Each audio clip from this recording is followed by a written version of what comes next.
Kia ora, and welcome to the Refugees as Survivors New Zealand Symposium titled Refugee Resettlement in a Time of International Change. The topic we are discussing today is youth perspectives. Ko Stephanie tōku ingoa, tēnā koutou, tēnā koutou, tēnā tātou katoa. I am super excited to introduce our presenters today, but before I do, just a few housekeeping points to be mindful. Our conversation will go for roughly 30 to 45 minutes, and we welcome any questions from you who are joining us live. Just type in the Q&A tab below and we will endeavour to get through. Those of you who are aged between 13 and 25, I encourage you to join in this conversation. Type in your questions because your voice matters. Ni Sambula Vinaka. I would like to introduce Fatumata. Fatumata is a former refugee from Sierra Leone, West Africa. She recently graduated from Auckland University of Technology, where she studied a conjoint degree, a Bachelor of Health Science with a major in psychology, and a Bachelor of Business with a major in management. Fatumata is now a strategy and business design consulting analyst at Deloitte. Prior to joining Deloitte, Fatumata was completing an internship at the Executive Office of the Secretary General at the United Nations in New York, where she was reporting to the Senior Gender Advisor. Fatumata is passionate about advocating for women's rights, cultural intelligence, and diversity and inclusion. Bilal Nasier. Bilal is currently a doctoral candidate at the University of Auckland's Clinical Psychology program, where he is exploring the experiences of Muslim youth following the March 15th terrorist attacks. Outside his studies, Bilal helps run Empower Youth Trust alongside a group of other young people from both refugee and non-refugee backgrounds, with the aim of addressing the underrepresentation of former refugees in higher education. His commitment towards bettering the lives of young people saw him being appointed to the Ministry of Youth Development's Partnership Fund Board in 2018 and the Centre of Asia Pacific Refugee Studies Oversight Board earlier this year. Kia ora korua. How are you both doing? Kia ora, Steph. Yes, I'm doing good. Based in Auckland, so given the context, just practicing gratitude a lot more. Brilliant. How about you, Bilal? How are you? Yeah, not too bad. Just checking social media updates for how things progress every 5 minutes. It seems like that anyway. Yeah. And with last night's announcement, I guess I have a little bit more certainty around how things will be for the next week or so, or 2 weeks. But yeah, still hard not to feel a bit anxious. Yeah, definitely. One of my RAS colleagues mentioned that at the moment, life is about how you manage change. So I guess my question is, what changes are impacting you right now? Fatumata, would you like to start? Yeah, I mean, as an individual who has a underlying health conditions, the implications of COVID-19 is very real, and I have been taking it quite seriously since day one. I was quite fortunate to have a lot of support from work and was actually working from home a week before we originally went to level 4 lockdown. So for me, it's just about ensuring that I have all of my medication, that I have masks, that I'm trying to limit my interactions with the outside world as much as possible and just keeping my bubble quite small. I think it was slightly unfortunate that just as I kind of felt comfortable, we had reached 100 plus days of no community transmission. So I was just really beginning to engage with young people again. So I attended the Social Innovation New Zealand event that was run and was starting to catch up with friends. So for me, it's almost going back down to a level 4 lockdown, really. Right. But Bilal, how are you being impacted by change right now? Well, this was, I think, I just had 2 or 3 weeks back at uni in semester 2. So I was really looking forward to another, like a fresh start, a semester where I could actually go into uni and do my learning in person as opposed to through Zoom. Because after 6 or 8 weeks in semester 1, I was pretty much over Zoom, I think, for the rest of my life. Um, so yeah, I was really looking forward to a fresh start, and then kind of out of nowhere that happened. That announcement came out. So I've had to quickly shift modes of thinking to go back to Zoom, and I'm doing some teaching at the university this semester. So it was interesting being on the other side, not as a student, but actually as a tutor, and seeing, I guess, the responsibility that you hold in terms of keeping people informed about how things are going to change, and really ensuring that other people are informed and they know what's going on, and that you're still able to deliver the same level of or same quality of teaching over Zoom as you had been doing in person. Thankfully, I live with my family, so I live a fairly comfortable lifestyle in terms of I've got my computer at home, I've got fairly good internet access and that kind of thing. So I'm still able to go about my studies and my work and stuff digitally, which I'm really, really grateful for. And actually not having to make the commute into the city most days is actually saving me time, and I'm able to wake up a little later and enjoy a bit of a sleep in every now and then, which is good. Excellent. I think you're right in that communication and keeping people informed is a really important thing during this time. Look, we don't know yet what the impact of COVID on youth employment, mental health, frustration of fulfillment of dreams, etc. Bilal, what are you hearing, seeing, or perhaps sensing at this time? I mean, it's still really, really early, and it's hard to tell at this point. It felt like, as Fatumata said, we're 100 days, or 102 days or something like that, COVID free, and it seemed like, we've come out the other side of this. But now that we've kind of gone back into this, that it's like the second wave, in some ways, I feel like is going to really amplify some of those anxieties that people might have been feeling and only finally come to terms with. Just hearing through various networks and through the different roles and stuff that I have, it has been a mixed bag for a whole lot of people. There's obviously benefits in not having to go out all the time, but at the same time, that reduces people's ability to connect with loved ones, to connect with friends, to get out and see the world, participate in their regular activities, routines. All of that has come to a sudden halt. And I feel almost, in some ways, having had that first lockdown where it was like a progression through, the different levels, now we've kind of gone suddenly, especially for Auckland anyway, from going from level 1 to level 3. In some ways, I feel like because of how unexpected that was and how much of a shock to the system that was in some ways, that this potentially could have bigger impacts on people because they were a little less prepared or expecting things to change so much. I don't know. What do you think? What are your thoughts, Fatumata? Yeah, I mean, I guess for me, I really do feel for young people who are in their final year of study, who are just about to wrap up. They've been working towards this moment for so many years. Really looking forward to get into the working force, and it's really flipped for some more than others, depending on what they studied and what industry that they want to go into. But I think the reality is it's going to be a really hyper competitive market in terms of getting a job.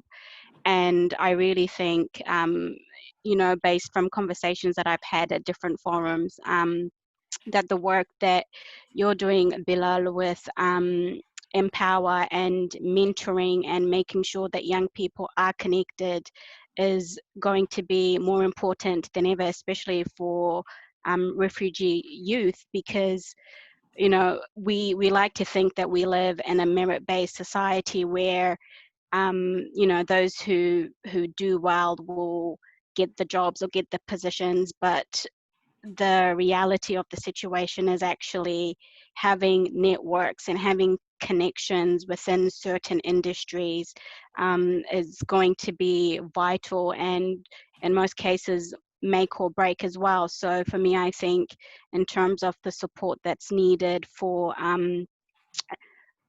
any youth, but particularly refugee youth, is ensuring that, you know, they have mentors, they have people that they can reach out to, that they're really being deliberate in terms of their CVs, their interviewing, their personal branding, their applications, because it is going to be hyper competitive out there, and there's actually a lot of things that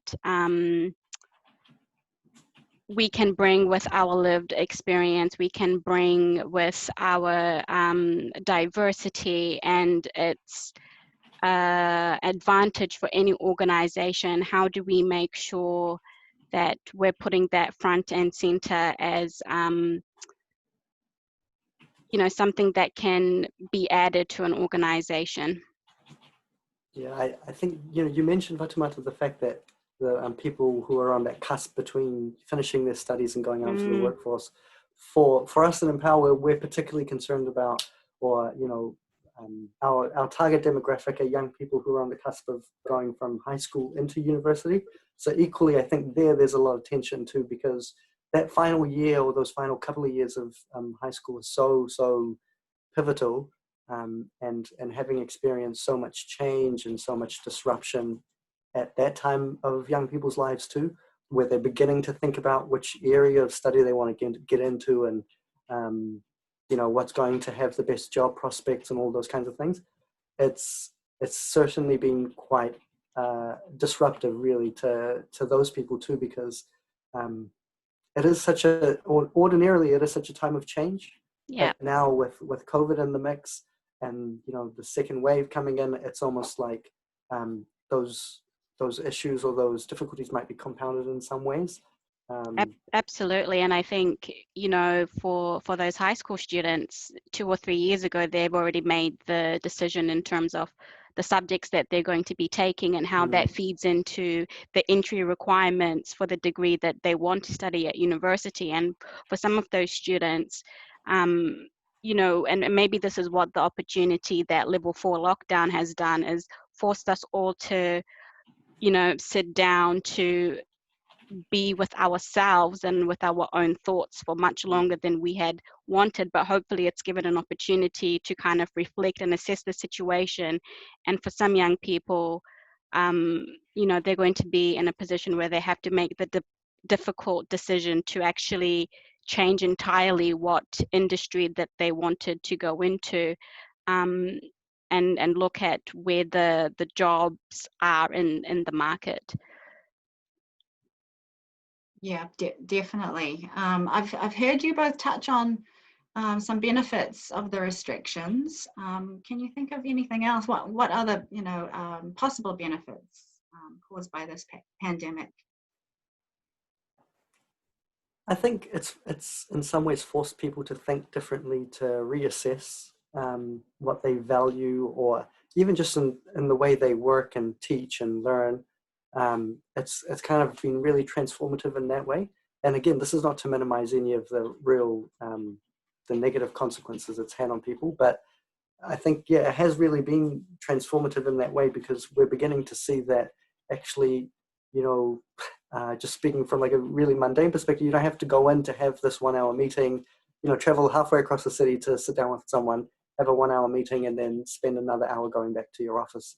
You can actually just do the same thing, achieve the same amount through just a Zoom call like this, for example. So recognizing or realizing that there are other ways of existing. And I think in some ways it kind of highlights some of the precariousness around how we've set up our systems and how we've set up our jobs and lifestyles. The fact that this pandemic can have such a huge influence on the way we live and work and study and all of these other things, it really highlights the precariousness of our existence, and encourages or forces us, I think, to think of how we can actually conduct things differently, in a way where we're able to be more malleable, or we're able to respond to this change in a way that doesn't disrupt our lives in such a significant way. Absolutely. And I think just picking off from some of the points that you've made, Bilal, I think, you know, the connections or reconnecting to family was a real positive. I know personally, you know, sitting down with my mum and dad and having dinner with them on a more regular basis, it actually made me reflect that, you know, outside of certain times, like maybe during Ramadan, where that's like a given, it's not something that we do as a family. So that was like a really great positive. And I think, you know, with every big challenge, there are opportunities. And on a more local or even national perspective, what COVID-19 and the lockdown has done has, you know, highlighted a lot of the issues and inequities that we have within our system. But it's also shown us that when push comes to shove, we will make choices and we will do things that we don't do in a normal way. And for me, I think the real positive should be, how do we ensure that we take the learnings from the lockdown, and how do we make sure that we continue to make a society that is more inclusive for everybody? So we know that during the lockdown, individuals who have disability had barriers of accessing transport. And this was something up until quite recently they had stopped. How do we make sure that our societies are more inclusive? In terms of translation services, we had a lot of the COVID-19 messagings in a lot of different languages, and we were told that we were doing really well with communication. How do we make sure that beyond this health crisis, we continue to communicate in a way where different people from different backgrounds are able to not only understand the situation, but actually be a part of and be contributing members of our society? So I feel like we have had a lot of lessons learned, particularly during the first phase of lockdown. My concern is, in our rush and hurry to get back to our new normal, have we actually reflected on what are the good things that are working, and how do we make sure that it will continue to work for a whole lot of people, which we knew was the case during the first round of the lockdown. Definitely, it's highlighted a lot of significant gaps out there for young people. If you've just joined us, I am here with Bilal, Nasier, and Fatumata discussing youth perspectives. Welcome. Just a quick reminder, you can put forward your questions if you have any to the panelists, just in the Q&A tab at the bottom of your screen. So just changing tact a little bit. Where is the youth voice not being heard? Where do you find systems inhibiting youth participation? What can we do about that? Bilal, would you like to start? I think across a range of areas, but primarily in terms of areas which specifically and directly affect young people themselves. You know, I remember in the last or the first wave of COVID, there was a lot of issues around education and how young people could continue to access a high level of education within a new remote learning medium of being. So there was, I think, a response from various agencies and ministries and that kind of thing around how best to support young people, but I don't know if that necessarily, it seemed to me from where I stood anyway, it was more a top-down approach as opposed to a bottom-up. So young people who were already from marginalized backgrounds or had, you know, significant disadvantages in terms of access to technology already, you couldn't simply just transition all of their teaching and their learning to an online platform and then expect them to be able to adapt to that. And specifically, I'm thinking about young people who don't necessarily have a laptop per, one laptop per child in a family. Growing up, I know my family didn't have that, and if we were in that situation now, my brothers and I would have to share that one computer across the three of us. And if we're all going to school for 6 hours, 7 hours a day, how is that going to work? And then if they do have the computers at home, then having a reliable internet connection and stable internet connection to be able to plug in their electronics and stay connected for that whole time. And then for other young people who, especially from refugee backgrounds who are recent arrivals, for them to have maybe language issues and not be able to understand some of the messages that were being put out. And prior to that, they were relying on peers and others to get them through. Now having to rely entirely on yourself to be able to access your education and to be able to keep up with peers and that kind of thing. These are all issues that I think young people specifically from refugee backgrounds were experiencing, but it was very difficult to be able to channel these to the different agencies who were wanting to support young people at that time. And so there was a significant proportion of young people who were really missing out. So I feel like in those kinds of areas, that's where the youth voice was really, really needed. And to have had processes in place prior to a pandemic, I think would have really been a way to ensure that should something like this happens, there are groups or there are processes by which those different organizations and agencies can kind of consult and actually get direct input from, and then be able to respond in that way. So I think that's primarily how I see it, is that's primarily where youth voices have not really been able to be heard, is in those decisions or in those across those agencies where those decisions that are made directly impact upon them and their well-being and their education and livelihoods. Yeah, Fatumata, anything to add? Yeah, absolutely. Couldn't agree with you more there, Bilal. I think where the youth voice has been absent is unfortunately at the highest decision, at the highest level of decision making. And I think if we use COVID as an example, you had a university in Auckland, I won't name names, who decided that they wanted to, the best way to go forward was to have a block course and kind of just cancel all of the work that students had done prior to the lockdown. And you had a huge backlash from the students, and the university decided that, they had no choice but to remove their original decision to have a block course. And I think what you're seeing is young people are still being consulted, and we need to move beyond a consultation process and to a more meaningful form of engagement, like co-design. And I think, the issue as well with students being expected to pay for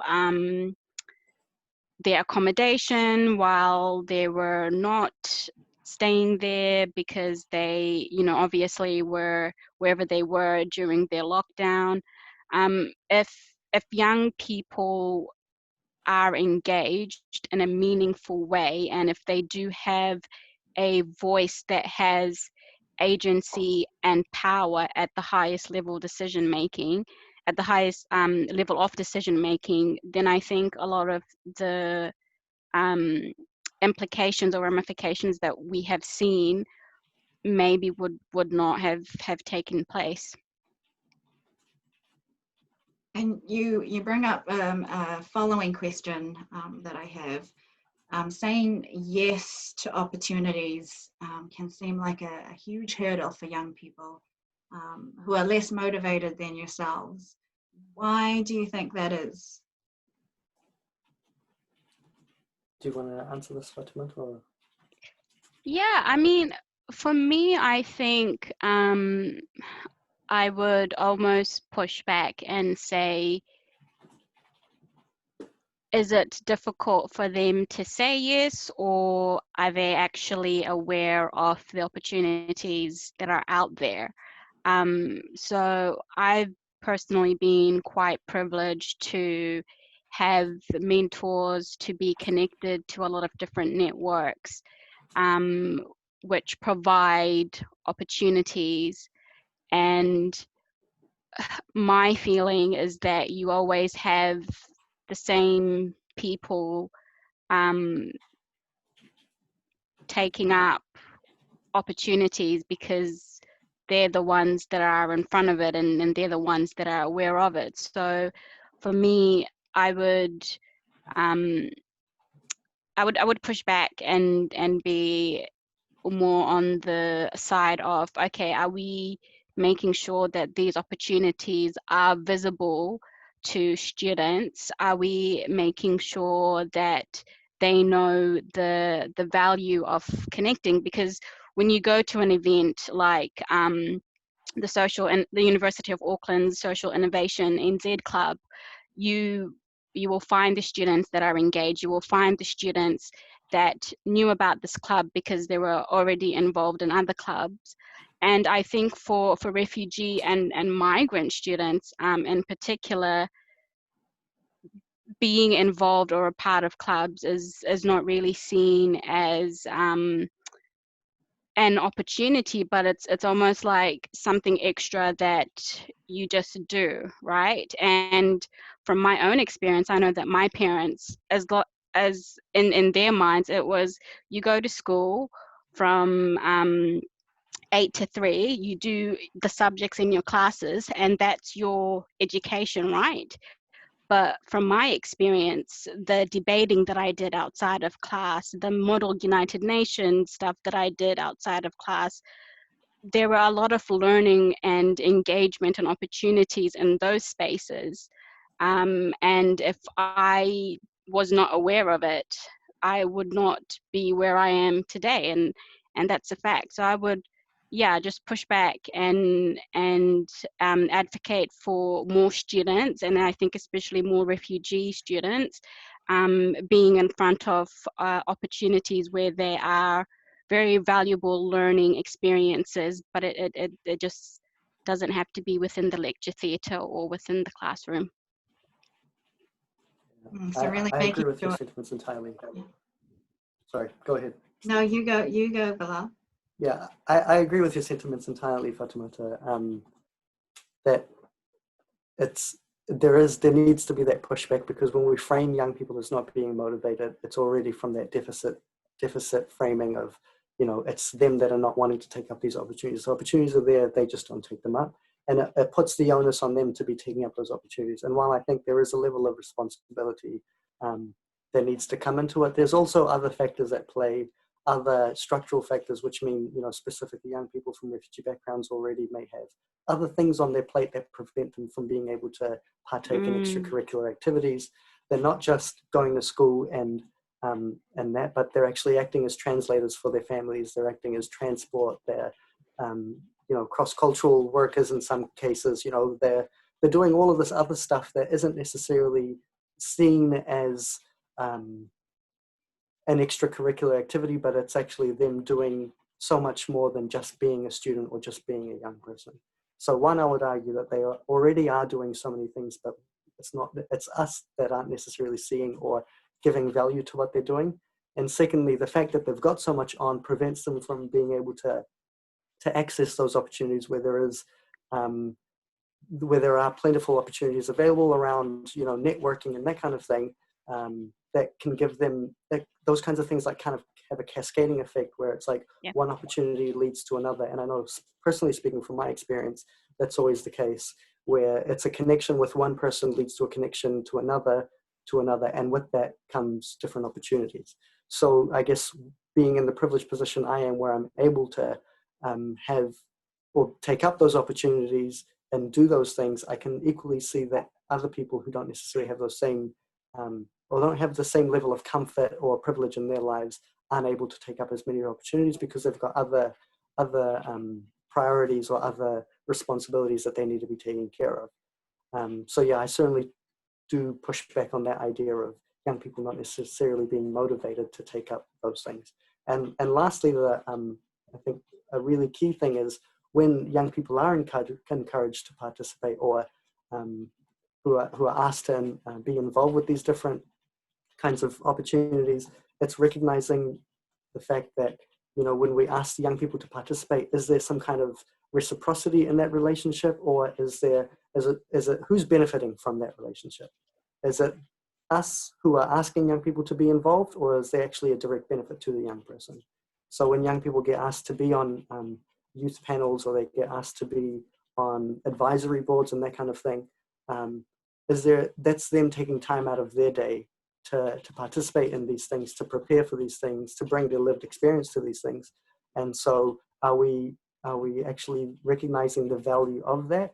And how do we do that when we recognize the value? Is it simply just putting on some tea and coffee and saying, thanks for being part of this discussion, or is it actually going further to incorporate or actually place them at the center of every decision we make, or compensating them for their time, which seems to be such a radical idea, to be actually paying young people to participate in something, when in fact we wouldn't think twice when we ask someone who is older, you know, do you want to participate in this? And it's recognizing actually their time is money, and we have to compensate them accordingly. Oftentimes it doesn't necessarily happen for young people, because there's the expectation that, you know, you should be happy or you should be grateful that we're giving you this opportunity. So there's a whole range of different things to think about when considering why young people aren't taking up those opportunities. Absolutely. Yeah, I think that co-design process, I know, has been helpful for some of the programs that we've initiated in the past. For those of you for those of us rather, who haven't experienced the resettlement process, what are some practical things people can do?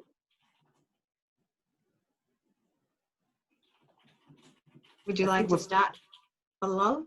Yeah, I think we've kind of touched on so many of those things in our discussions so far, Fatumata. Would you agree? Yeah, absolutely. And I guess I'd also put it out there, it's also acknowledging that the resettlement process is not the same for everybody. And, you know, I think there's a stereotype or generalization that, okay, so you are a former refugee, so you came through, you know, the Mangwe Refugee Center, and you did the program. The reality is every refugee's resettlement is different depending on the age that they came to the country, their understanding and capability of the language. All of these factors really, I think, contribute to whether the resettlement process is good or not, and also in that is, you know, whether they came in with their family or siblings or not.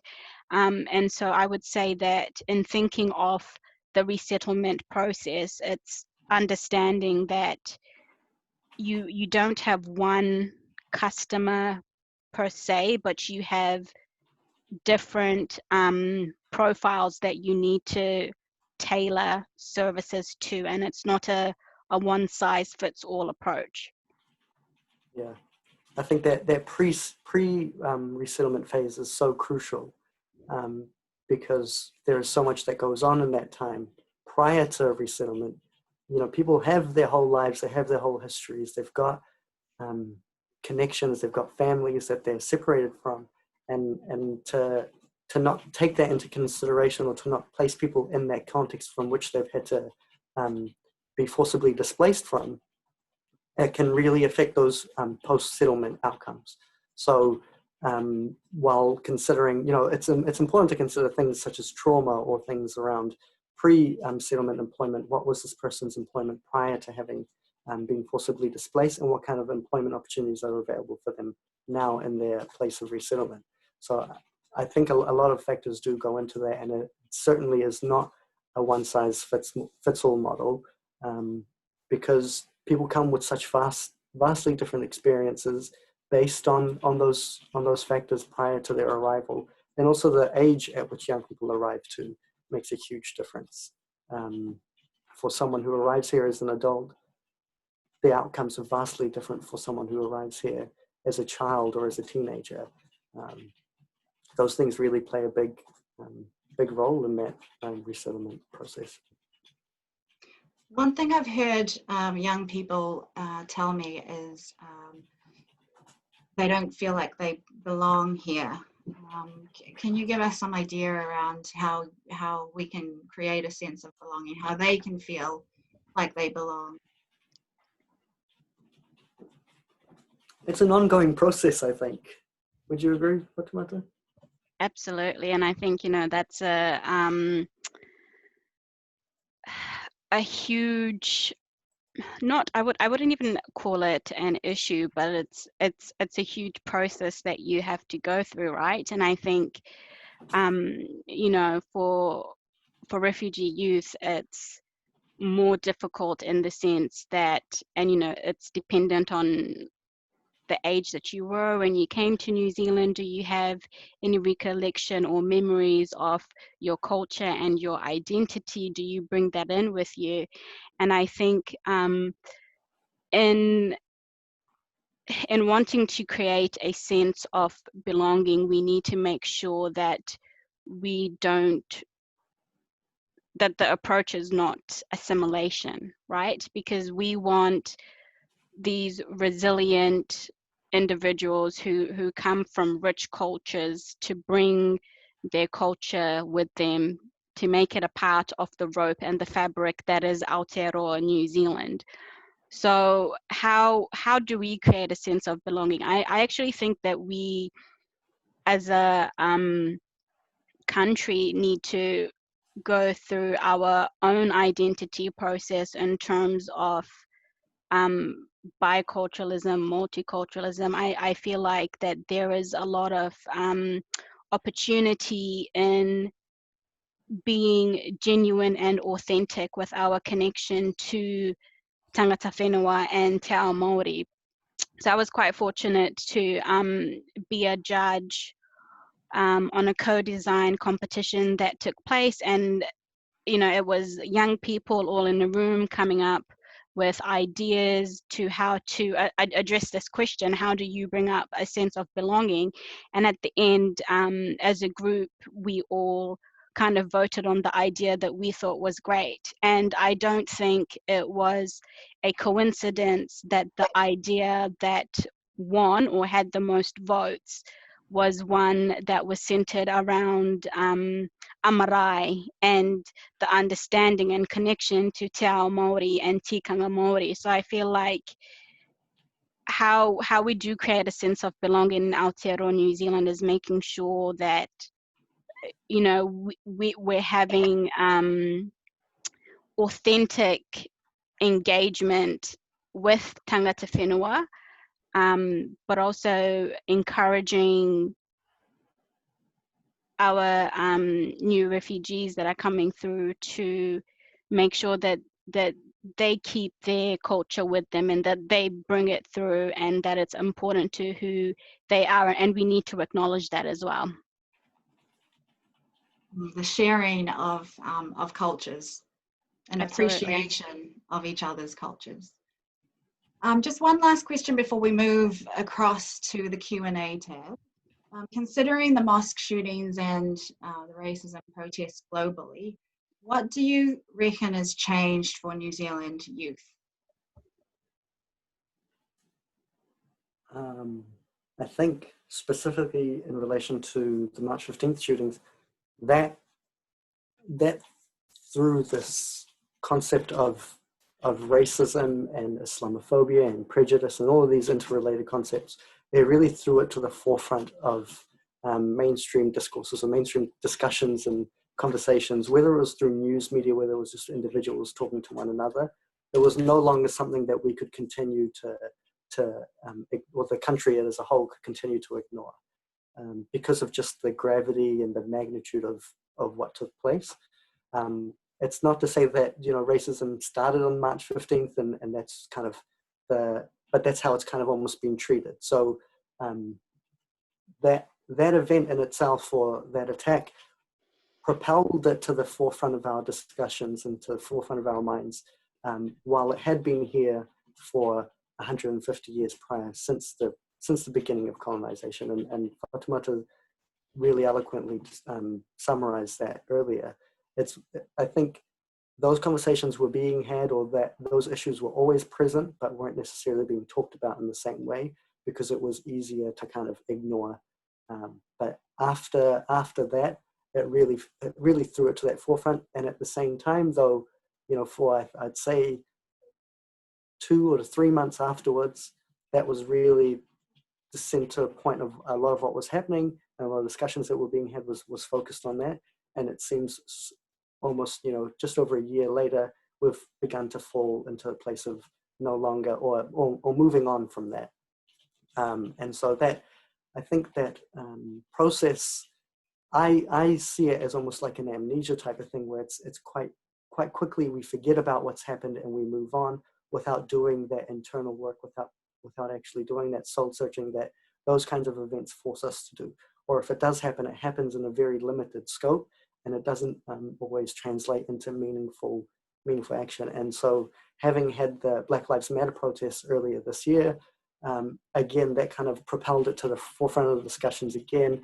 And it happened at a time where, we were still, I think, in level 2. And then by the time the second round of protests came around, I think we were in level 1. So other things were kind of mixed into that around the appropriateness of having had those protests at a time when we were in the middle of a pandemic. But it was really to keep up that momentum around this discussion, because those issues are very much so interconnected. The historical injustices around colonization and the ongoing effects of that in the present day are very much connected to what's happening with the Black Lives Matter movement, and that in itself is connected to the March 15th attacks last year. They stem from a very similar ideology, and for us to kind of see them as separate issues kind of takes away from the gravity of the wider picture. So having had those kinds of different events consistently happening for the past year or so, or 2 years, has really, I think in some ways, really galvanized the movement, and helped people who might not necessarily have really paid attention to it because it didn't personally affect them, find some kind of connection to it, and be able to see how, Māori issues are related to Black issues, which are related to Muslim issues, and they're all kind of connected in one way or another.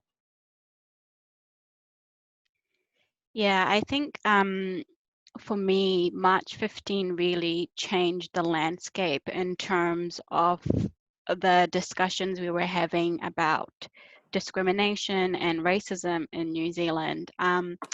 Prior to March 15, sharing an experience with racism, the response was almost like, oh, well, if it's so bad for you here in New Zealand, you're always more than welcome to go back to where you come from. And I feel like that after March 15, it was like, okay, hang on. Maybe these microaggressions that Muslim or whatever individuals are experiencing does lead up to something that's bigger. And I think that there was an acknowledgement that Islamophobia exists in Aotearoa, New Zealand. And I wonder if that's the reason why we had an environment where we actually saw more Muslims coming out with experiences and sharing those. And we coincidentally also saw an increase in reporting of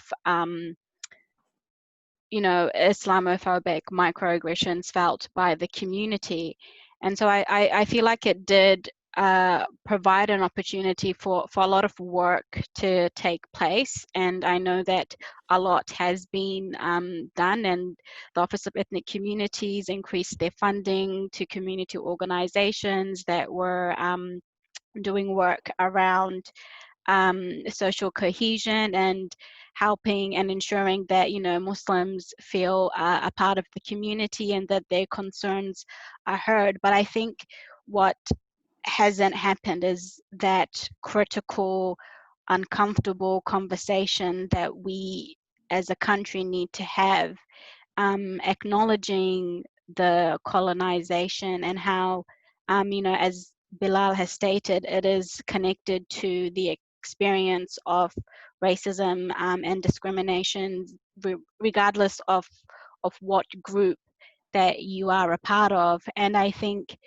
what we're seeing globally is a reckoning with race. It's a reckoning with discrimination, and it's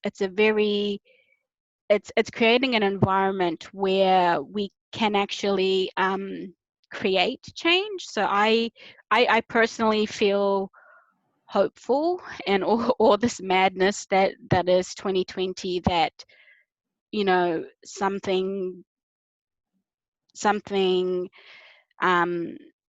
genuine will come out of it, and something will happen. And I think just following what's been happening in the United States with the killing of George Floyd, the protests that we saw, some of the responses in terms of lawmakers in the US. But what I found really quite fascinating was the response from the business and private sectors, right? You have these big corporations releasing statements saying we're putting this money towards addressing racism.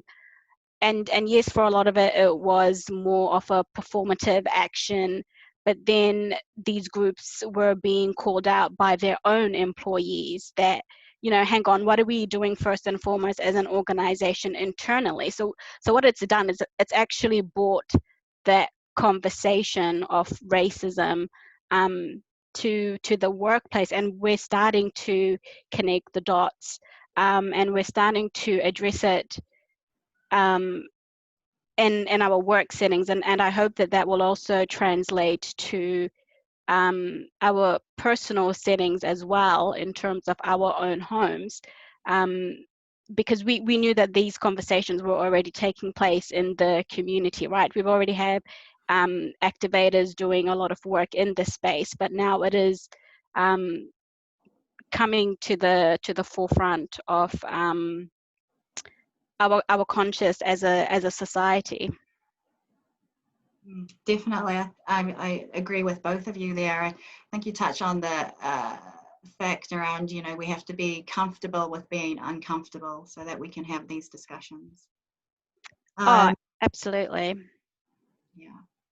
Okay, we've got some amazing questions in the Q&A tab. Let's go to this one here. Social media seems to be a blessing and a curse.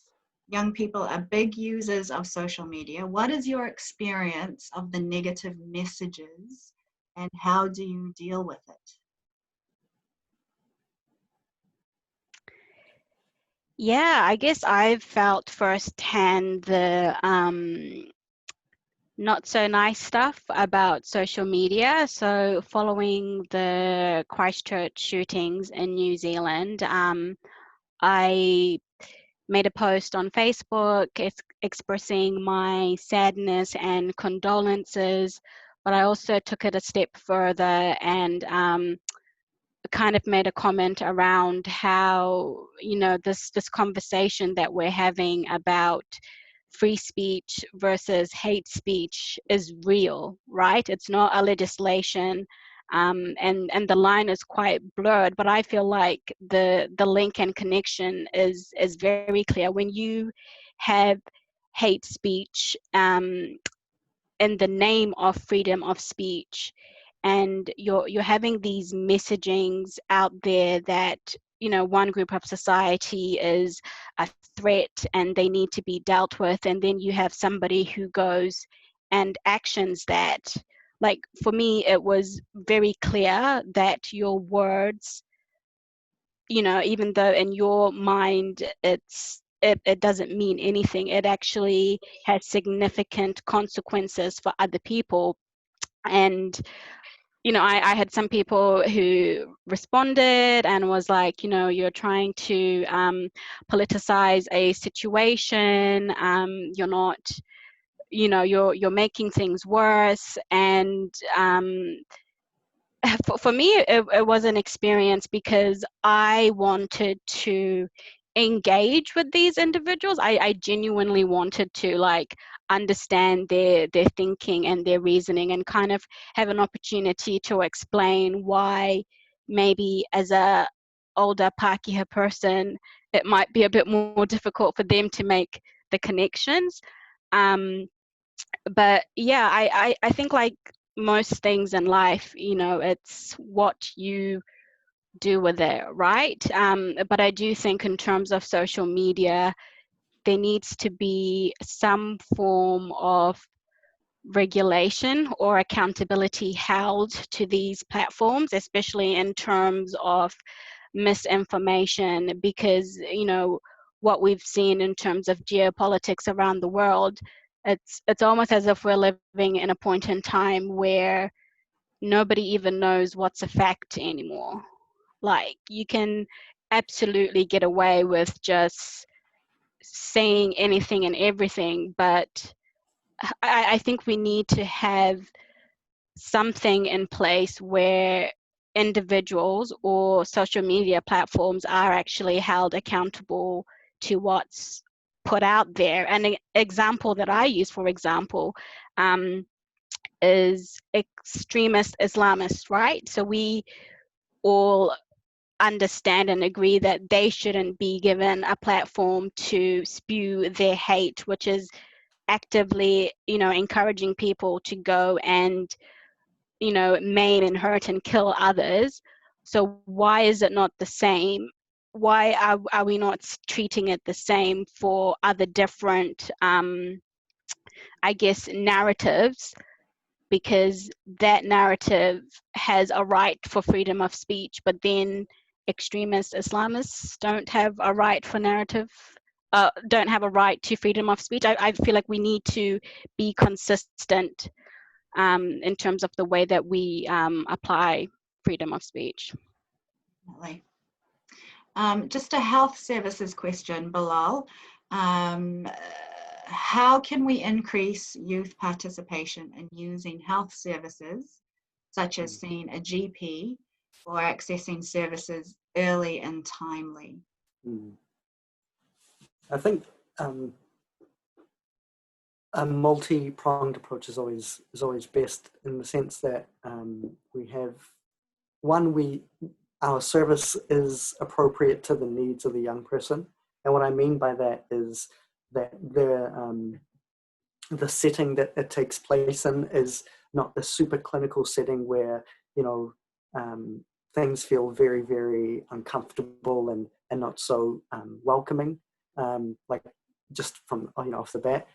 Secondly, in terms of recognizing that for young people there are barriers and there are obstacles that get in the way of them wanting to access those services, whether it's in terms of financial strain, whether it's in terms of transport, awareness of services. All of these things kind of come into play. So I think there's a lot that can be done in terms of the service providers making their services more appropriate and available to young people. So it's being where young people are. It's having services that actually meet their needs in terms of what are the most pressing things for young people, and how as a service can we address that, or how can we provide support in that space for them. So it's not about it's about putting our assumptions to the side around, oh, you know, the biggest issues for young people are A, B, and C, so that's what we're going to focus on. But it's actually allowing young people to feed that into the service themselves, and whether that how that happens is a question in and of itself. But yeah, really, firstly, making sure that service is aware of those issues for young people, and then being able to make their service appropriate to them. And I think the other part to that is that awareness building around having educational campaigns or health promotion campaigns where young people can begin to, or can be informed of what's available to them and how they're able to access that. So I know, specifically speaking from a mental health perspective, a lot of organizations in Australia especially, I've done a little bit of research on that, have kind of migrated to the online space. So they've got counselors that you can see through Zoom interactions like this. But even that sometimes can be quite daunting for young people. So they've got kind of like messaging apps and that kind of thing, where there's a qualified counselor or psychologist on the other side of the screen, and they are engaging with young people where they are. So those kinds of responsive approaches to young people's needs go a long way in being able to reach those so-called hard-to-reach youth. Yeah, have you got any ideas around that, Fatumata? I think you've probably covered it. Yeah. I think it's specific to the health service too, whether it's a mental health service, whether it's like a GP, or whether it's like being a dentist or something like that. They've got very different needs and requirements. So it really will require like a careful, considered approach for the type of health service that it is, before you can kind of adopt a broader strategy around that. I guess one quick remark I would add to that is that I feel like in terms of the health sector, we really need to move beyond this biomedical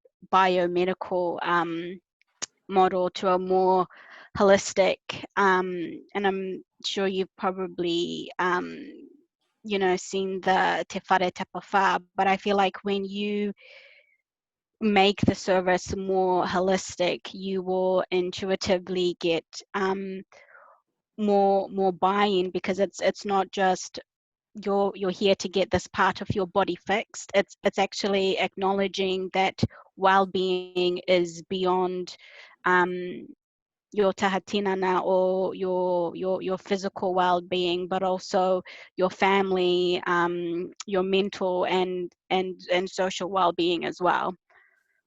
So I think that until we move to a more holistic healthcare system and model, we won't see a change in engagement from refugee, migrant, and also our Māori and Pacifica.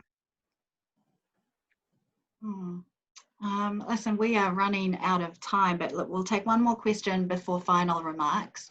What would be something you would like to be implemented in schools to make it more welcoming for former refugee students?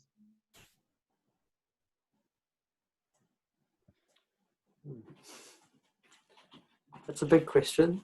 I'm always of the thought that we need to start with ourselves first, before we can begin to extend an arm to someone else. And what I kind of mean by that is knowing who we are, knowing what our values are, knowing what our culture is, before we can begin to welcome other people, so that we don't get into this place of turning people into these exotic beings that we're kind of really curious about and want to know more about, and taking ourselves to just be the norm.